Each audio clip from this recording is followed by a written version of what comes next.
Welcome very much to this panel, Queer and Intersectional Cinematic Perspectives as a Matter of Fact. Today's panel is organized by the Queer Media Society and is happening in collaboration with Filmfest Munich, and it is also sponsored by Bavaria Fiction and Constantine Film. A little bit of context, first of all, on today, on the organization and on the people taking part. How we phrase this is we are not here as a lecture and learning assignment for the majority society, because we are here to exist, to create, to participate, just like everyone else. Here today on this panel, we are filmmakers, artists, and/or activists. We are queer and Black, Indigenous, people of color, and/or have migration or migrantification histories or post-migrant perspectives. And we are also much more than this.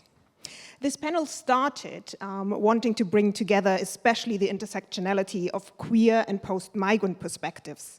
But of course, today we are also representing very specific perspectives, and there's a lot more depth in intersectionality, which we will also be discussing and delving into today, because we are also just representing our own insights and never the full universe of what there is in intersectionality. But we will discuss how our intersectional perspectives shape our creative work, as well as reflecting on obstacles and challenges we have faced, particularly in the German film industry. We wanted to say in the opening as well, that we stand also in full solidarity and compassion and sadness with, for instance, what just happened in Oslo, which just showed once more how queer lives, how queer people are not self-evidently safe and cannot just self-evidently exist and live. Today, the event is organized by the Queer Media Society. And to maybe give you also a couple of words of what this amazing organization is. It is a volunteer-run initiative of queer media professionals to make queer people visible in the media and thus in society. And it co-initiated, amongst others, the survey Vielfalt im Film, so diversity in film, which was the first of its kind to raise discrimination awareness in front of and behind the camera in Germany. The Queer Media Society also accompanied and supported the Act Out campaign from the very beginning, and it is part of the expert group for the amendment of the Film Funding Act, amongst many, many other things that it does. Now, over to this exciting panel of people we have present here today. And I will say a couple of words just to give you a bit of a taster and a teaser who they are, but we'll delve so much further into all of their work today as well. So I will start with, right next to me, we have Popo Fan. He, him, they, them. A Chinese filmmaker and activist. He has created from feature-length documentaries to scripted short films, and is right now also developing his debut feature script. So welcome very much.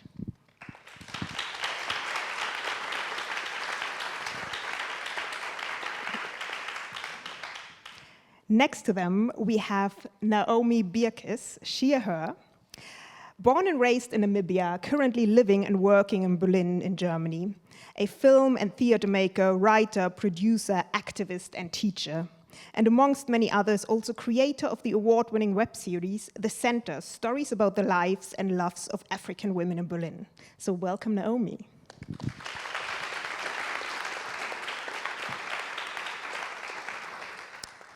Also, next we have here Shamila Lengsfeld, she, her.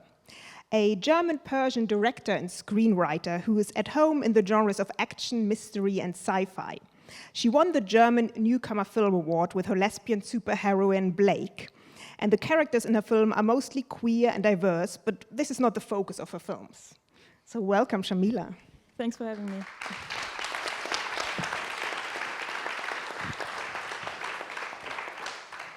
And also joining us today is Mohammad Shawky Hassan, he, him, Egyptian filmmaker and video artist living and working in Berlin since 2019.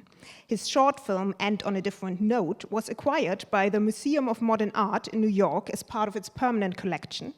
His first feature-length film, Shall I Compare You to a Summer's Day, premiered in the last Berlinale Forum. And he is currently also a visiting lecturer at Humboldt University Center for Transdisciplinary Gender Studies. So also to you, Shawky, welcome.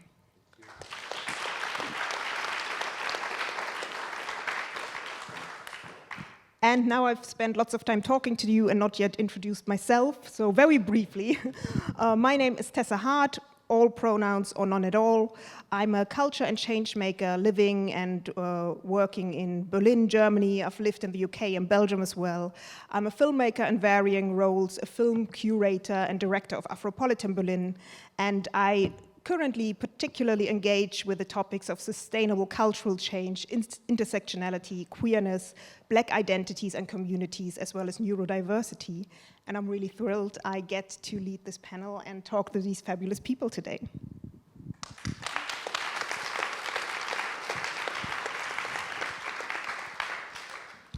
So now I've done a lot of talking, and I'd love to, as an opening, so we can hear a little bit from all of you, very briefly, because if we go into details, we'd be here for the whole day, but maybe you can very briefly give us an insight into what has been your journey in your creative work, in your film work, so far to where you are at now in the film industry. Give us a bit of a taste and an idea what it's been like. Yeah, Shamila, go ahead. Yeah, I would just grab the opportunity and start. I'm not coming from a famous film school in Germany. I'm coming from a little private one, and I used to be a cinema projectionist earlier, almost like 11 years I worked in a cinema, and I always craved to make my own kind of role models, which I missed when I was young, like a strong queer female, and I love action movies and superheroes, so I started eventually just doing my own stuff. I moved away from the small town I'm from, and I went to a small film school and tried to make my way, and now I'm here. And you did. Great. Yes, I'm Naomi. I'm from Namibia. I started working as mostly an activist for the anti-apartheid system, rioting against the anti-apartheid system through theater, worked in the theater as a stage cleaner for the white actors, making coffee necks, and then end up being stage manager at the theater. Started writing my own things, came to Germany. I did published my own novel on AIDS campaign I did in Namibia, which is also very important to me. And then I started to write about the struggles I had as a queer African woman in Berlin, and how people treated me for the bureaucracy and offices. So I started my series, The Center. Produce, write, everything, ended up acting one of the main parts, producing, doing everything, and yes, and did a lot of, still doing a lot of women's activism and active in the 1 Billion Rising campaign, stopping domestic violence, stopping gender-based violence, and femicide and stuff like that. A lot of heavy themes, but I think it's important, because when I started looking, there was nothing out there, and I wanted it to be told. That's why I started it. Thank you so much for the insight.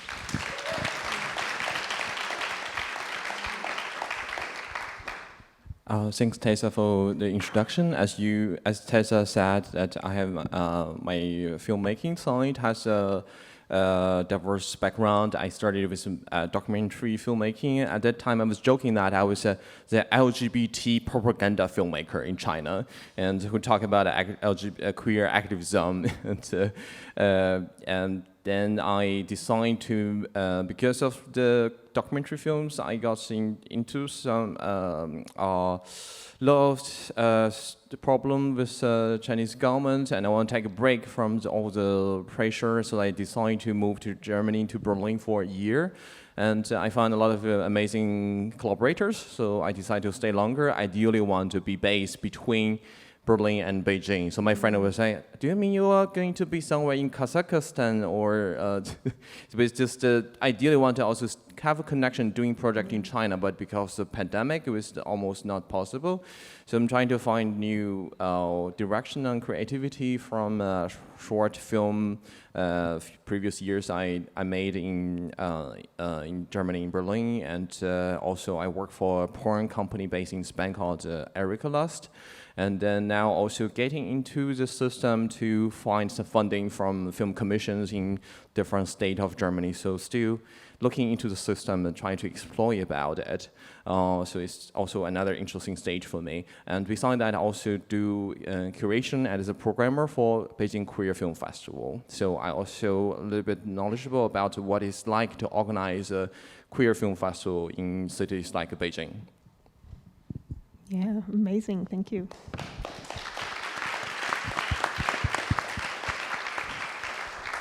Shawky. Hello. I spent most of my life in Egypt, and I moved to Berlin 3 years ago, a bit more than 3 years ago, and I immediately jumped, perhaps maybe quite naively, into making the film that I just finished now. So this is what I've been working on for the last 3 years.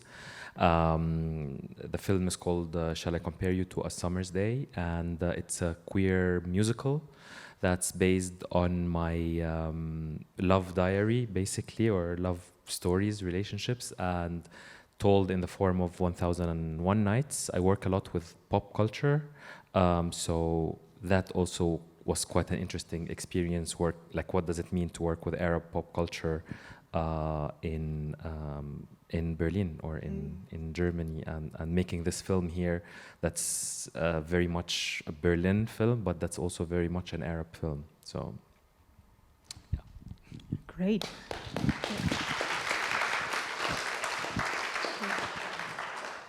Yeah, thank you all for these brief insights, and already we're seeing like the possibilities of things we could talk about there. But maybe to delve further into the discussion today, because of course we're here on the initiative also of the Queer Media Society, and we are all people who work self-evidently with queer perspectives. We tell queer stories because we are queer people, so of course it's in our work.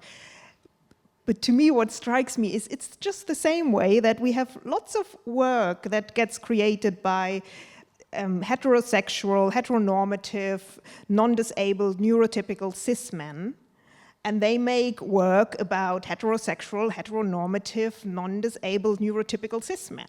And that doesn't get questioned, that's just a given. And so, of course, when we come along, we make also queer work, including queer perspectives and lots of other perspectives. But sometimes I'm a bit like, always I'm like, what's the big deal?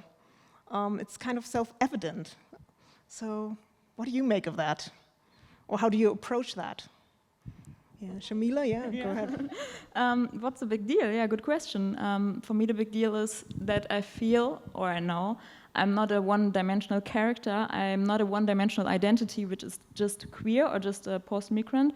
I'm so much more, and I have the feeling the film industry is seeing me as an artist always as this queer women with that migrant background, and they ask me for doing stuff like that, do that queer movie, I have a job for you, which is about culture clash in Germany, and they don't ask me about what I'm actually doing, about my action, my sci-fi stuff. They don't ask me about that. They don't want me to put that identity from myself inside, and this is for me a huge thing to see us all minority groups as more than this one layered identity, because this is what we are. We are more than our skin tone, our sex, our gender, and we have so much more stories to tell which are not related with these topics. Of course, it's influencing us in our daily life and our grow up, and I'm sure as an artist as well, but we are so much more. So why don't you let us tell other stories and give this input and make better content? I don't want to talk always about this. I'm done with this. I just want to do another movies. This is my deal. Yeah. And self-evidently exist in that universe. For sure. Can I just say something? Yeah, I think I also just would like to add to what she said, that we are so much more. And I think the big question here is, if we start talking about being so much more and queer and everything, then we have to look at this, at the whole intersectionality. We have to look at this, because this is a complex system of different discriminations that comes together. And we cannot just say, because it is a big movement at the moment where diversity, everybody's talking about diversity, and no one wants to sit here and listen to it all the time. But the problem is that it's not just one thing, it's not just man and woman. There are lots of layers, and all these layers needs to be addressed. You have gender neutral, you have non-binary people, you have people also who you have to put down the social situation where they come from, and especially when I do a lot, I come from women, I do a lot of women's work, and you have to look at how social, political, everything discriminate against women, and then you cannot make something and say, oh, I have a black lesbian there, I have this lesbian couple, so I'm diverse. No, that's not just it. And I think everybody has been listening to these discussions a long time, but I think we have to make sure that we know what it means. What does intersectionality means? It's the same thing like I do a lot of anti-racism, anti-black racism work, also project work in Berlin, because I'm also a primary school teacher, so I'm coming from that part also. And it's also okay, it's like when you have to inform people there is something like institutionalized racism, and what you're saying there is part of it, and you don't even notice it, and everybody, even I, sometimes have to touch myself and say, but how am I saying this? How am I putting this? Is this all of it? And in the film industry, I think it's the same thing. We all have to start thinking. We have to start thinking about wider things. You have people who are disabled. You have Tessa also mentioned the neurodiversity. Yeah, neurodiversity. You have people with autism, you have people who have problems struggling writing, but how much did they get?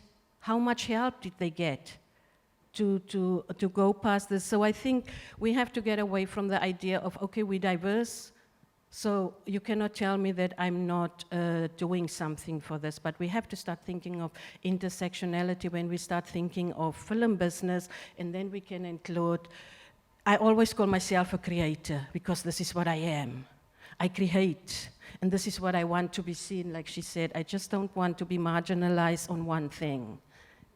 Yeah. And this is, I think this is very important that we remember this. Yeah, thank you, Naomi, and also Shamila, and maybe a little bit on intersectionality as context, because it's a term that not everyone's familiar with, or it's a term that gets thrown around a lot without always understanding the full context. And it came from the 1980s, actually, from an African-American lawyer and activist and feminist who basically analyzed how in a lot of Black liberation movement, it's all about the liberation of Black men. And in feminism movements, it was all about the liberation of white women, and then often getting into their, like the assumption, these are non-disabled people, these are usually middle-class people or somehow other privileged people, and speaking about how she, as an African-American woman, was left out of being centered in these discourses. And this is what created, or she created in that moment, the concept of intersectionality, meaning literally like an intersection, lots of streets come together around sexual orientation, disability, class, gender, and your perception of lots of other aspects that can be also assumptions others make about you. And all of that forms the discrimination that people experience. And all of these cannot be looked at separated from one another. And often when we do see diversity being addressed, it becomes quite stereotypical, or it becomes quite performative, because it is still shaped by people who didn't themselves experience any of these intersectionalities, or just specific ones, and didn't look further beyond that. And yeah, this is exactly what we kind of want to give more and more input into looking at. And maybe talking then, we've already heard a bit about what we also need, but looking further into like the film industry, specifically the German film industry, you've already started addressing it, but maybe Popo and Shawky, you can also let us know a little bit about what were like obstacles or challenges you faced coming with self-evidently intersectional perspectives and wanting to make work in the German film industry. Or just not just wanting to, making work.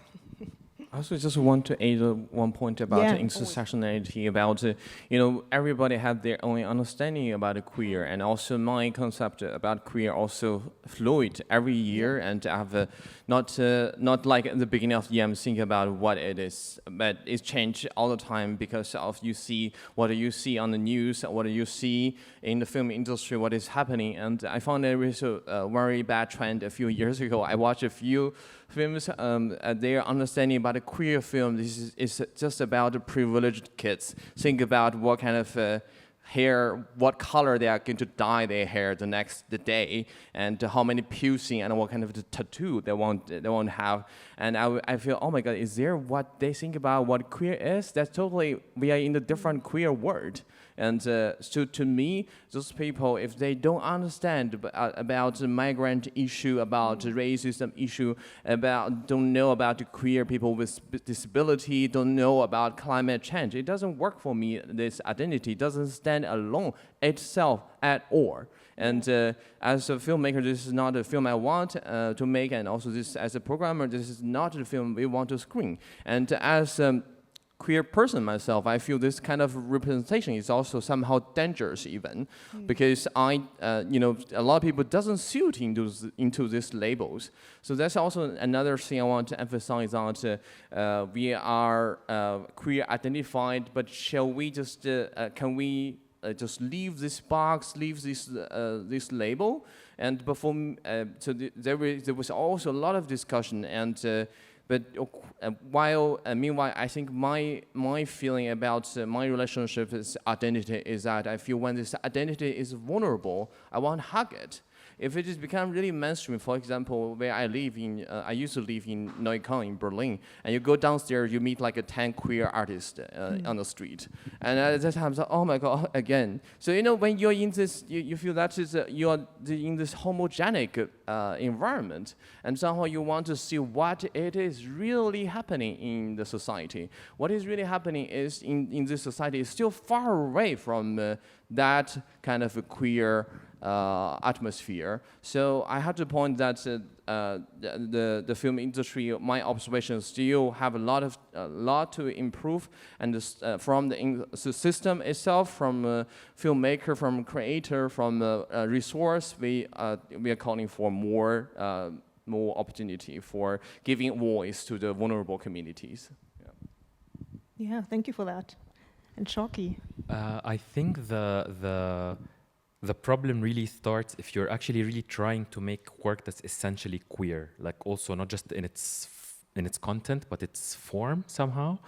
That I don't know. I just think also it's somehow you're also expected to make straight films but with queer content in a way. You know what I mean? So I think this is like where sometimes the normative structures of the industry are really revealed, because let's take an example like the golden rule here that I was really surprised with when I first came. As I said at the beginning, I naively jumped into making the film right away, and this rule that you cannot have started the project before you apply for funding, and this goes for so many of the funds you apply for. And queerness is also something that's kind of constantly being defined and redefined, and it's something that's very much in flux.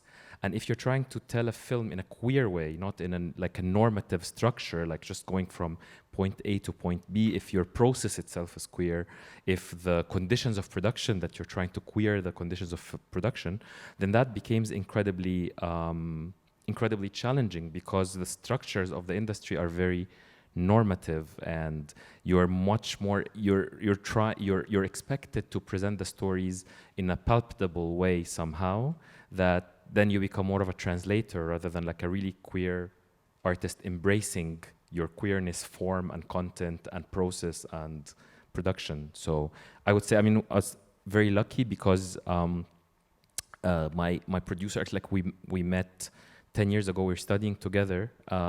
It's America Film, and I think like if we just didn't know each other, we worked from each other from before, and like Maxi, the producer, knew what I wanted to do and sort of embraced it, I think it would have been very difficult to find, like to kind of start from scratch communicating myself to a producer or to the grant. And my film, I think, was, I mean, it's really was produced with very, very, very, very little German money, even though.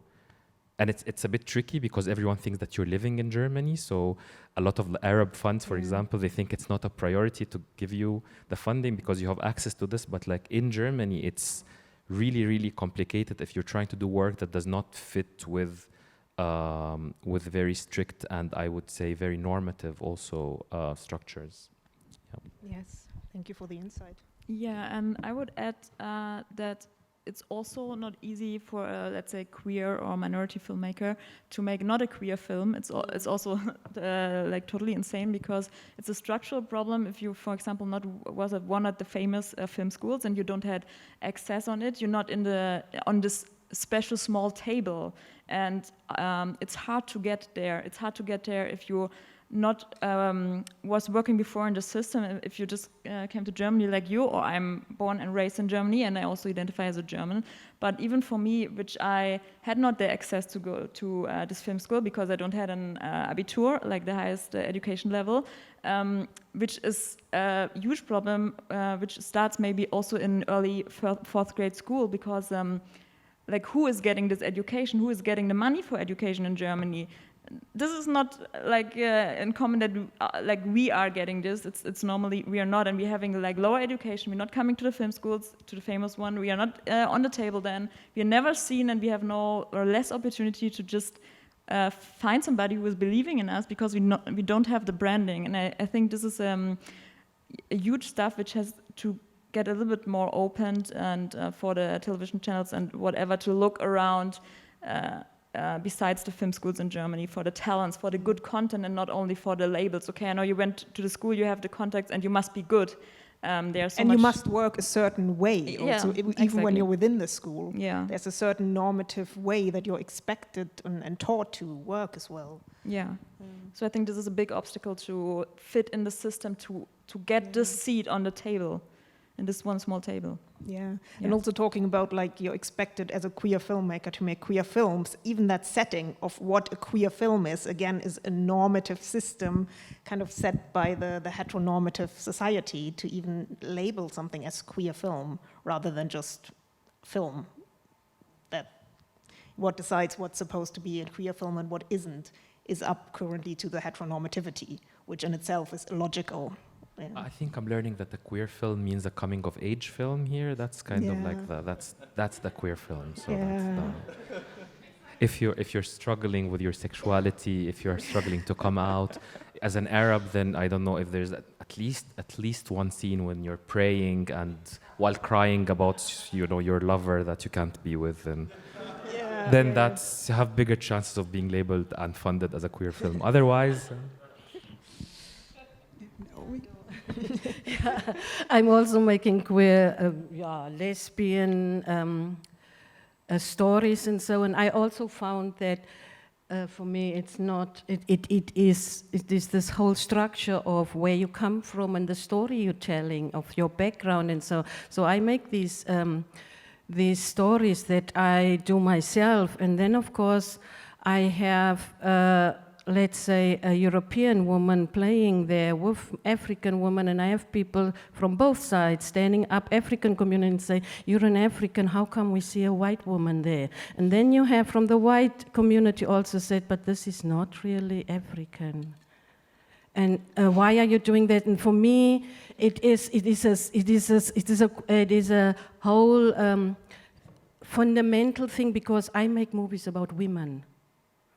And they come from everywhere, they all over. And I want to put everything in. Of course, the struggles and the main themes will be from where I come from. And this is what I push, because this is what I want to be seen. Like I said before, when I started out, I wanted to be a voice, because it wasn't there. It's still not there, all of it, because the things I'm telling are very hard. But I think it is important, and sometimes I have the kiss and so, but for me, that's not it. For me, it's normal people become normal, that people realize this is it, this is normal life. Yeah, and I think this is point of view that needs to change. Needs to change a lot. Even starting to talk about the funding thing. It's many panels of their own. Because earlier I was talking about the problem here, and are we already going to start to complain about system already? If I can give more details, like, because we don't have much time, and I found there is one problem. I figured out, like, the funding system is like they put queer into one catalog. If you reach out to them, they will say, "Oh, sorry, we already funded 2 queer projects this year. We don't have space for more queer project anymore." Sounds like we are just a family, just approaching to them. So your brother already got it, so you will be fine. And it's not like that. If it is if they have 10 projects and then 5 projects are queer and are great, they should just give to this project, no matter what catalog it is. But unfortunately, there's also building up the dynamic within the community. That one queer hate another queer, and you heard.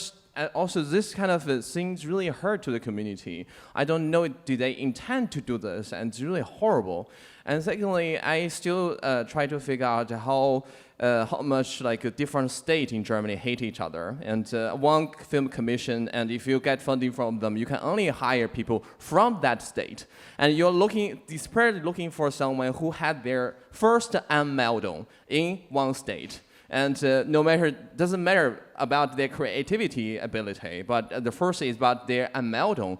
And I was also so confused about it. And in the end, you were introduced to someone, and then they were saying, I said, I request this person to have some knowledge about Asian culture or can do research about it so we can collaborate. But then it was, oh no, I don't know any Asian culture, and your budget is not great enough for me to do research. And I was like, why you're here? Just because my first Anmeldung is in blah blah state. So this is also somehow when you have to work with, for example, art director, you tell them I needed this Chinese calligraphy on the wall, but then they give you like the font from the Word, from Word document from the Microsoft. You say my story is like my protagonists need to walk into this room and get fascinated from this calligraphy, but they see this word font printed on the wall. They will just laugh into hell, into death, and then, well, how come this work doesn't, sometimes it's kind of really difficult to communicate on this, and I don't know how we can change the system, like without cultural appropriation, but with more cultural understanding and studying from each other like that. And the third thing is talking to them. So I already, because I'm here in Berlin and at some show, and sometimes they need an Asian person in front of a camera, and I was even casted already for a few times. I realized I always like sitting in front of in the front row with another African person, and they were just cheering. So at that time, we were also confused why we are sitting in front at that time. So of course, I was also told a few times. So why do you think so much? You got this job, and you got your network, and you're paid. Can you just happily be a token? But how come I can be happily a token? I'm a human. But even though it's a small thing in my life, but it's takes so much out. It's a metaphor of how I am in the German society, and I want to exist, and I want to be visible, but not as a token, because I want to have my own soul, my own story in it. Yeah, thank you.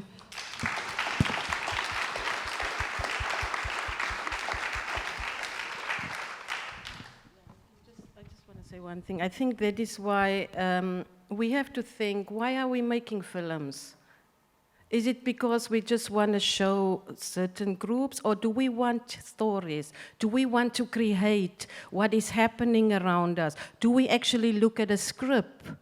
Do we actually see, oh no, this thing has potential, and not immediately say, no, queer, this, we cannot touch it. Why are we making films? Why are we creating? Why did we start this whole film industry? I think that is the question in all of our heads that we need to ask. And I think then also, I think it's getting into conversation with each other, and I think it's about be willing to change. Be willing to say, no, this is it, this is the community. And coming from Berlin, where I am at the moment, I think you cannot make films of one group only. That's not the community. So why are we doing it?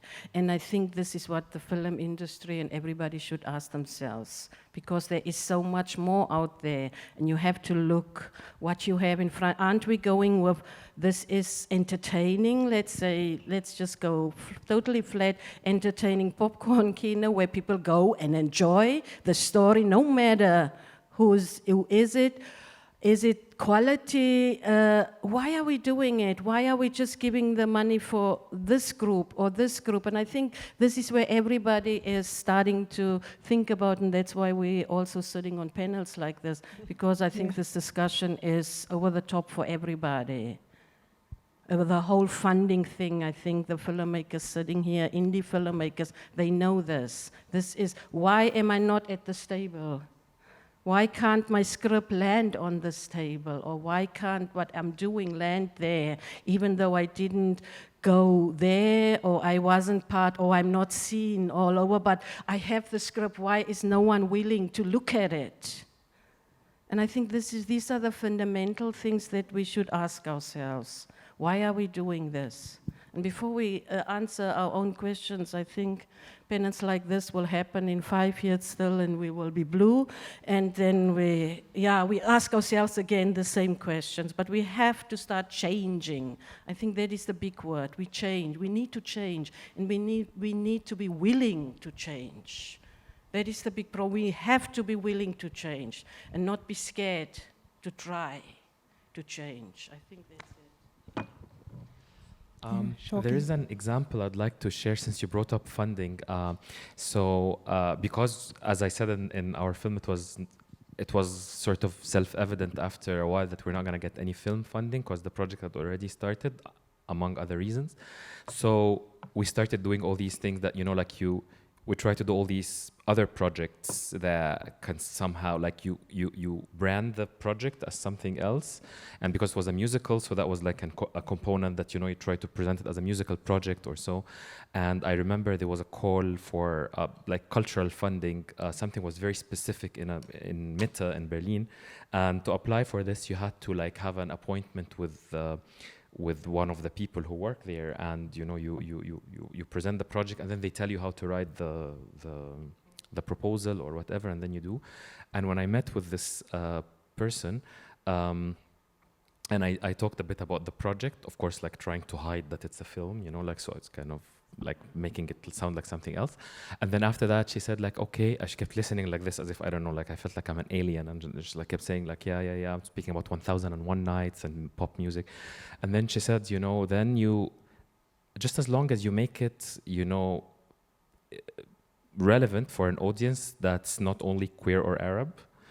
And I just thought, I mean, for me, it was just very telling, because if you come to it, I was actually very glad that she said that, but because that's like what I feel a lot of people are like not saying, but this is like what they're really thinking, like what makes this film interesting to fund or this project interesting if it's not interesting for an audience that's beyond what you are. And this is where I was talking earlier about like being a translator somehow, that once you, like there's always the need to position yourself against something. And this is also what I think makes like coming of age films or something more palpable, because you can watch it as a straight white person, and then be able to like see it from the outside. It's something that's being presented to you, as opposed to what is the story that you want to tell, and who's the audience that you're targeting. You know, it's not necessarily like, it's not like I don't want others to watch the film, but you know, it's not the reason why I'm making it. It's not the audience that I'm thinking, or like I'm not sitting all the time thinking, oh, okay, like, how do I make this interesting for a straight person? You know, like I don't care, honestly, you know. So if it works, great, but it's not the mentality. But yeah, I just felt it's interesting when those questions are asked, because it really reveals a lot of what's, you know, the mode of thinking that goes behind those structures as well. Yeah, thank you also for that input. And something else I also wanted to ask, because in all of what you've shared now, we also have this element of like, in the end, you're all having to do so much extra work to even, you know, you're having to figure out the system, you're having to look at the structures, you're having to fight to even get to certain places and even get small amounts of money. And that's often like, even in the discourses around diversity, that's often very underappreciated and undervalued, that is actually an expertise in itself, and also, work in itself. And in that moment, I also quickly wanted to address, because you mentioned neurodiversity again, which I mentioned, and maybe to give a bit of context. So neurodiversity is the diversity of cognitive brain functions in a way. Meaning we have neurotypical, which is what the society sees as the norm of how humans cognitively function and work and perceive and use information. And then we have neurodivergence, which is everything that our current society sees as without or like outside of that expected norm. So to give you some examples, there's autism, there's ADHS, there's things such as Tourette syndrome, dyslexia, dyscalculia.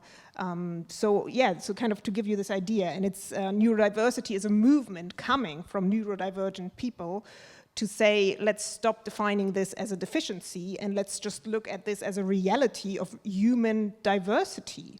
And so me, for instance, as an autistic person, I know I constantly, this is another intersectionality, I constantly do additional work for, that then usually there's no ways for it to get funded, or it's just not even noticed.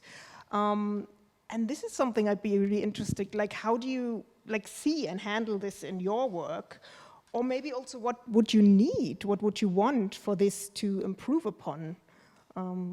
Yeah, if you have any solutions, or wishes, desires.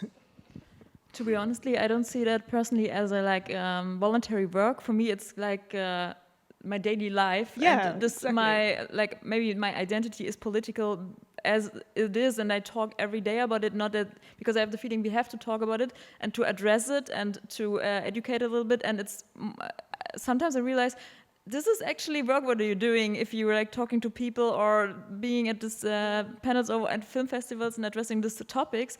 But more, it's getting to a part of your life which is coming with this identity you have, and you just have to do it because we have to somehow walk the path. And after us will come hopefully a dozen of people which will have a really much easier way then, and we'll like do the best work we can to make it easier for the generation after us. And it's important, even if sometimes it's desperating or something.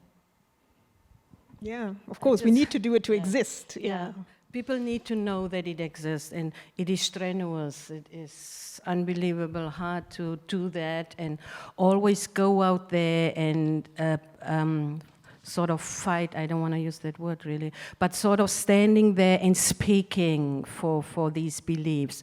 But it's like you say, it's not going to change if you not say something and someone answers you, and you can say, oh, do you know why you're saying this? This is now totally not nice or so. And then you can help someone. But it is a constant, talking, it's a constant saying things, and it's, for me, it's also not, it's an everyday thing, and it's not really voluntary. You think of it as you sort of keep it in your mind, I'm doing this voluntary, no one is paying me for this, this is what it is. But it is a constant a constant thinking and constant explanation that you're giving to people about everything that you're doing in society, especially with the activism work, putting it together with the film work, and you get tired. You get tired, you want to throw everything, but then you get up again and say, but something has to change, and if I don't do it, I have to talk to someone. And I think I'm sort of seeing it more like a survivor thing. I've decided to stop calling myself a victim, because that's not what I am. I am not a victim. I'm surviving all these things because I'm always there trying to change and to bring to people's minds and consciousness what actually are we talking about? What are intersectionality? What is it when you talk about queer people? How do you, when you talk about creators, what is it?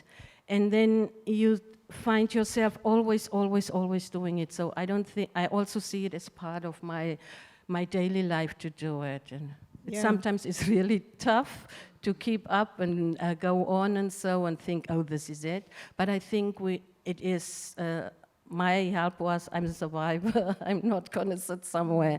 I'm gonna go on with it. And an activist. And sort of this activism, that you want to change. That you want to change things, Yeah, thank you for the insights. Yeah, but to add,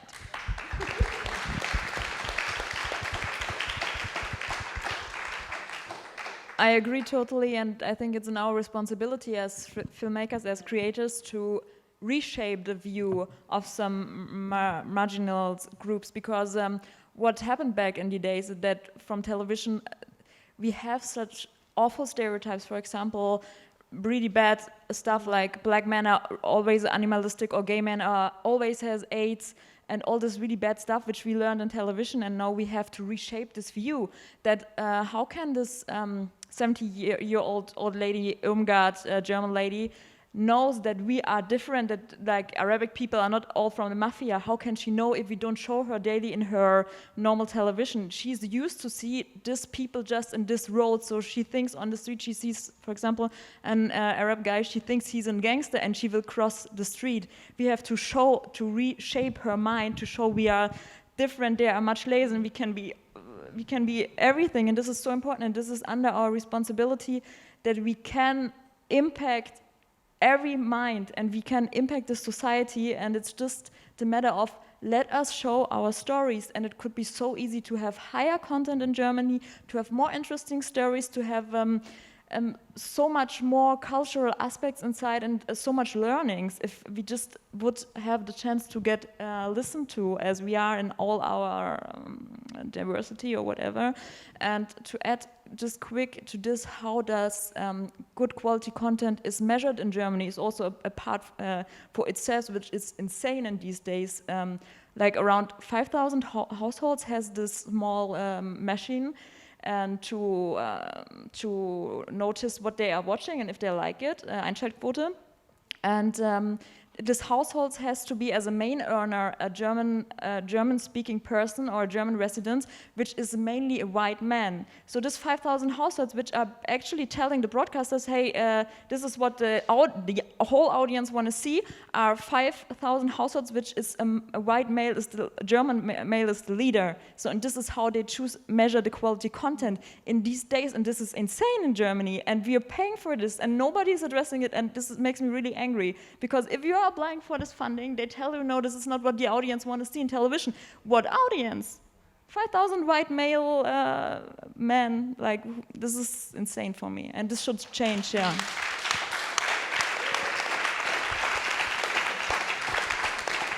Yeah.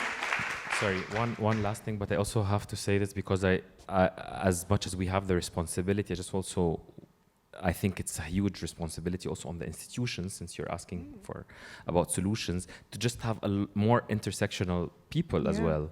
And not, I mean, because it's also very easy to have like a diversity panel or like an event that's intersectional, but it's much more difficult to have intersectionality in all the panels and in all the films and in the juries. You know, sometimes, I don't know, like I just have this experience, walk into a room like in a market or a festival and I see the jury, I'm like, okay, this is not gonna work, you know, like I just look at them and I know this is not gonna work. It's just very obvious. And the example that I told you, if this person, for example, was queer or of color, or like they wouldn't even ask this question about how do we make it interesting for a non-queer audience, because as a queer person, I grew up watching exclusively films which are not made for queer people, and no one ever asked me if this is what I'm interested in, you know. So it's the same thing, that it's just the mentality that the more people that you have, and which people also is very important, not the people who are playing the native informant, which is, you know, like a lot of people tradition, like, you know, with time, of course, you know, this is how the game is played, and you start to take it and you just become as, you know, as normative as everyone else. So that's, I think that just a lot of effort to be done about not having the tokens, as Popo said, and just like, let's have the representation. Yeah, and I think it's important what you're saying. It's a responsibility of the film industry to also have representation, not diversity, representation of actual society, and to have it on all levels, like not as a performative act as one character, but to have that in all levels of production and especially decision makers.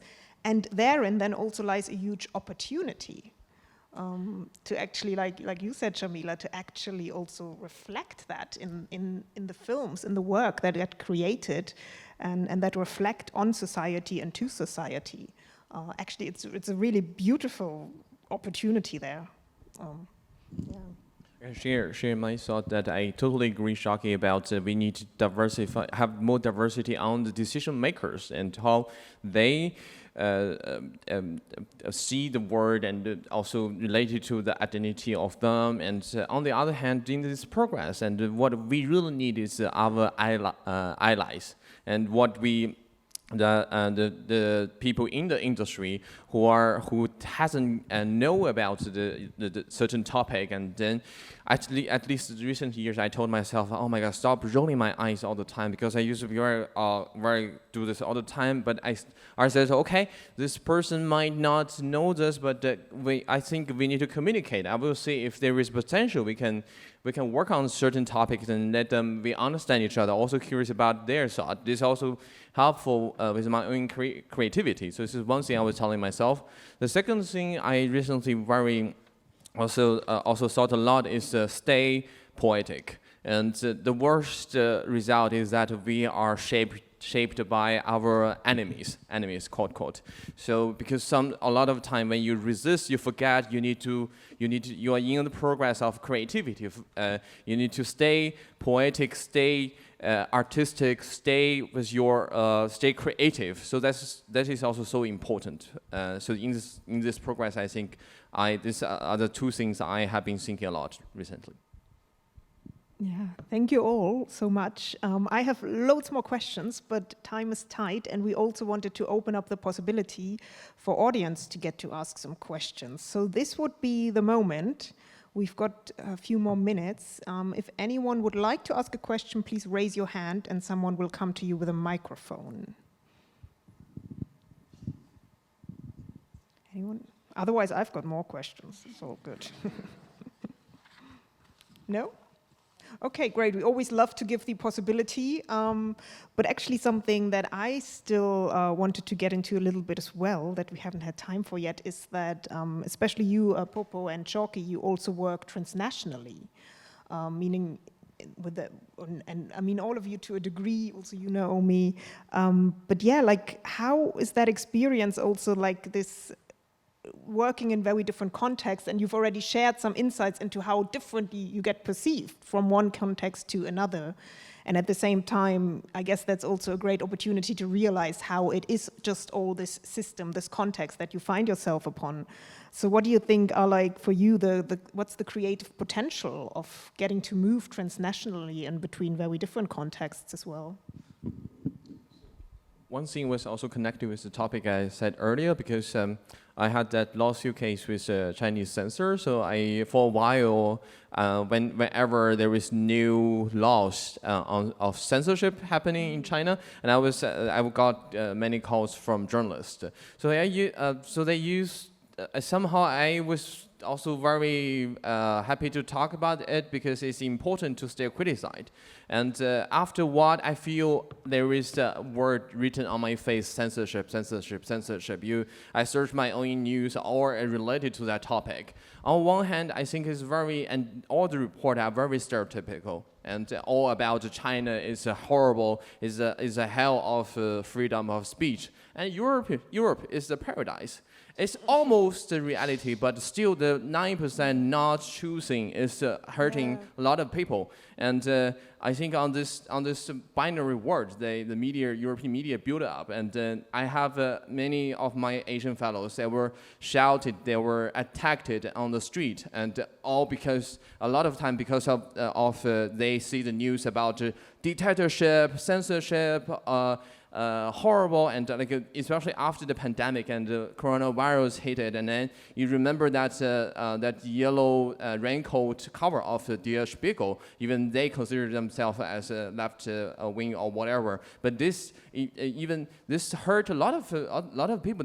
Because the main audience, they don't really read what is written inside, but that iconic cover, it's very visual and violence almost. So at this stage, I had a long announcement. If media reached me out to talk about censorship in China, I told them I also want to talk about the issues in Germany and why. And in Europe, in the Western world, and why every time you talk about Palestine, you had to shut up. Everybody had to shut up. There is no space to talk about it.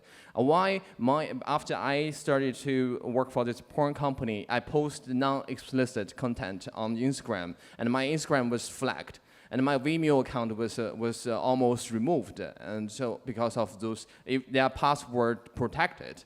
But they'll say, hey, of course, if you're making porn is another thing, or someone told me, I don't believe Instagram will flag you. We're a liberal country. So there's the issues, and how come we still don't have this understanding? And when we try to stay critical, but why there is limited space to critical the environment we are writing in right now. So.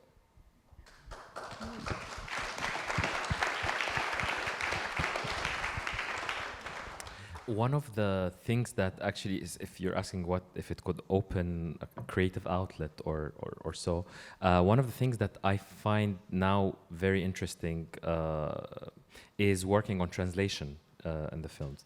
And because I use a lot of pop culture, and this is where I think this moment is really interesting, because this is the moment where I'm faced with oh, okay, there's other people that are gonna see this film. And how do you work with that in a way that it's not just, I think there is a lot of uncritical translation if you're talking specifically about films, just when you're doing subtitling, because there's always these rules about the number of words, the where to place it, etc., that actually tries to make translation very almost invisible. That's the point, that you don't notice the translation, but it's there. So I started asking myself this question: how you work with a translation in a way that you actually accentuate it? It's not something that, it's just not something that's invisible. It's very visible. It's there. And how to translate in ways that that makes the viewer aware of this complex, aware that they're not necessarily understanding everything, and that's okay. Just like the way, I've been living in Germany for 3 years. I'm learning the language, but even if I perfect it, I highly doubt it, but even if I do, then there's still a lot of references that I don't get. And when you're making films that are coded with references, how do you also make it, make this itself an aesthetic and a question mark within the film, not just translate it? So I started experimenting with doing these, cryptic translations in earlier film, or doing a translation guide at the beginning of the film. We did this in the last film, because in Arabic also there's so many layers of language. You have the classical Arabic, and then each country has its different dialect and the colloquial. Each of them is completely, we just use completely different words. And then you have even different forms of classic Arabic, more archaic, what's for storytelling, what's for poems, etc.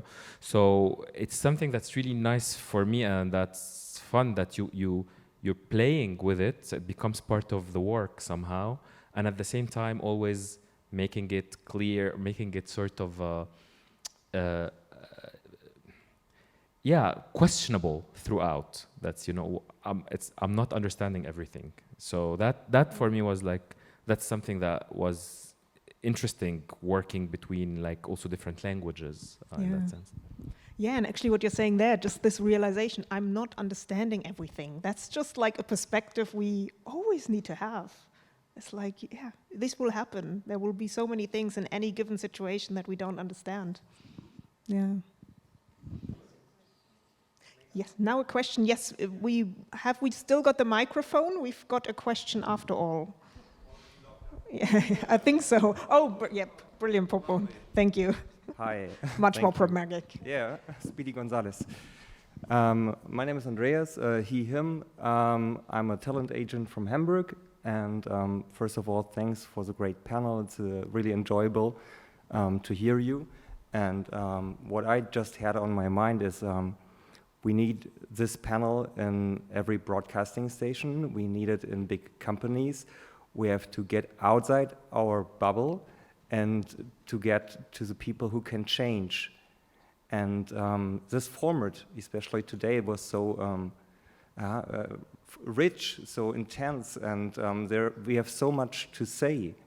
And I would like to ask Kai, I speak from Queer Media Society, how is the collaboration with the broadcasting stations? Is there already other panels or like workshops planned to bring a format like this into ZDF in Mainz and educate redacteure, editors, or other people? And I'm wondering who is here today. Are here producers in the room? Are there actors? Who are the people that are attending this panel? That would be a really curious thing.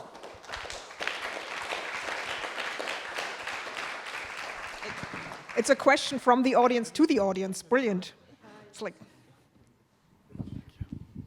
I don't know actually who is here because I didn't check the guest list, but there had been some applicants for today, so I don't actually know who's actually here. I only know of one producer. Hello, and there's another one. Hi, and there's another one. Great.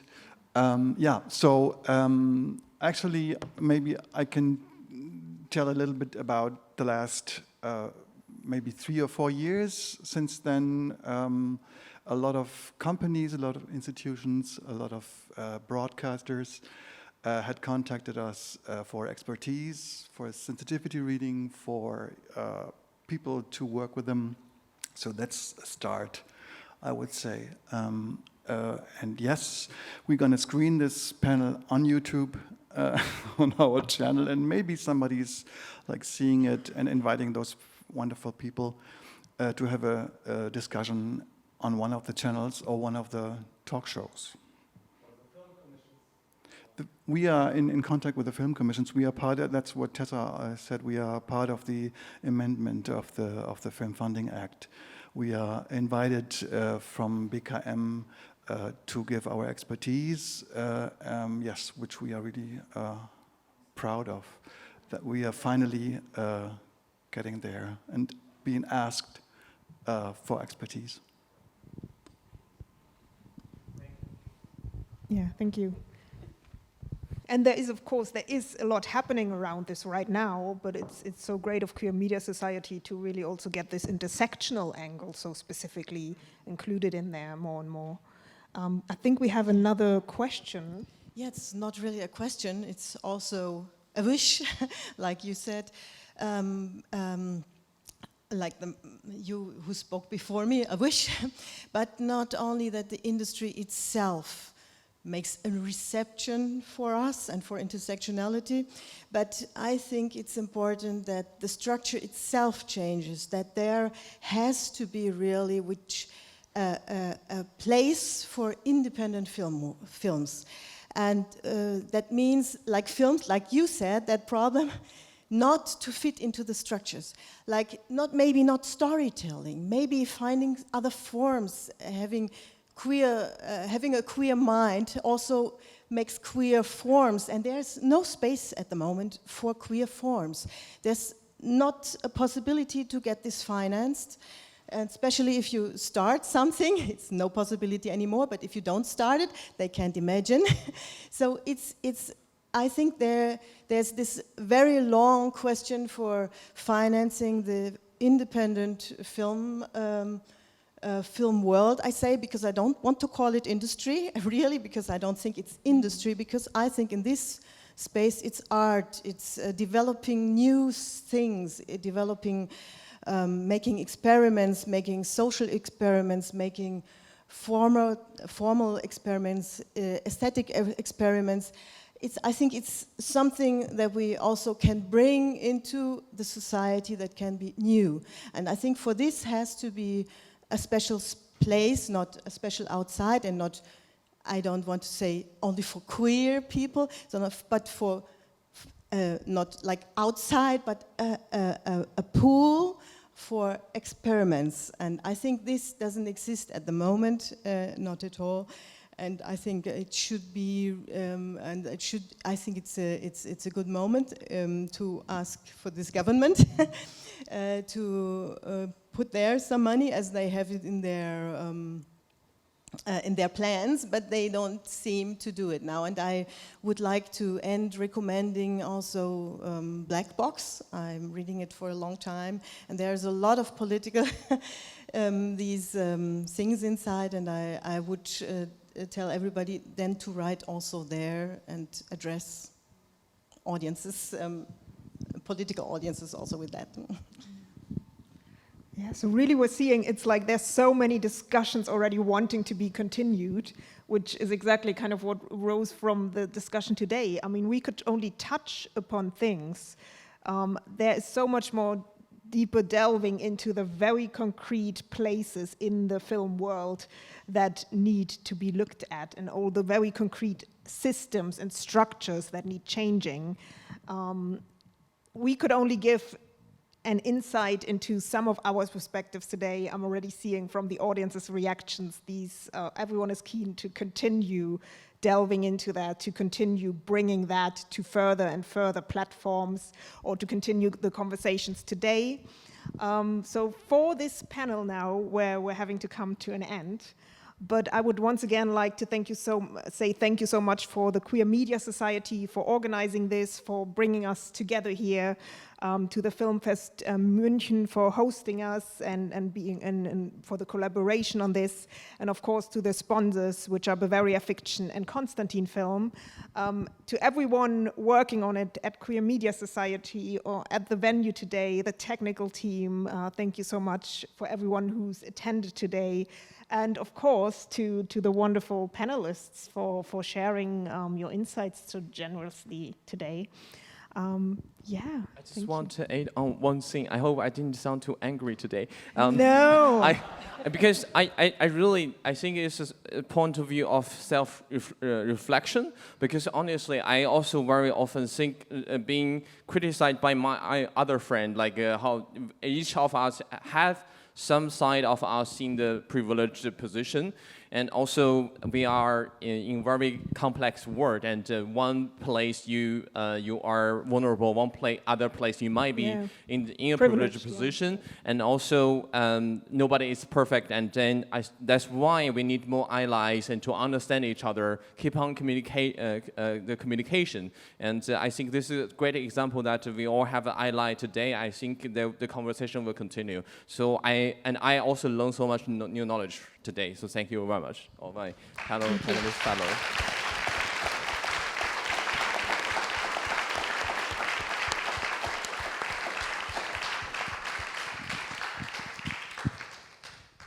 I just think it's very okay to be angry. That's Yeah, I'm very exactly. angry too.